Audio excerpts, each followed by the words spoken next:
সাহাবীদেরকে মর্যাদাবান জায়গায় রাখবেন, কোন সাহাবীর সমালোচনা যেন মুখে না উঠে।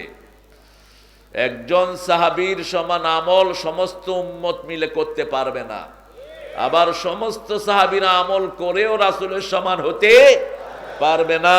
প্রত্যেকের মাকাম আলাদা করে দিয়েছেন কে? একজন সাহাবী দোয়া করেছেন, ফেরেশতার কলম বন্ধ হয়ে গেছে। ফেরেশতা বলছে, মা আকতুবু আলা হাদা ইয়া রাব, O lord, what should I write against this prayer? এই দোয়ার ফজিলত আমি কি লিখবো? সাহাবী দোয়া করলেন, হে আল্লাহ, আপনার প্রশংসা ততটুকু যতটুকু আপনার ক্ষমতা।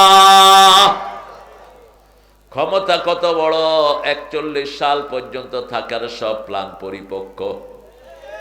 12 পদের খাওয়ার এনে নিলেন, খাবেন। আল্লাহ বলেন খাওয়ার সময় হবে না। কোন এক আল্লাহর ওলি বলেছিলেন,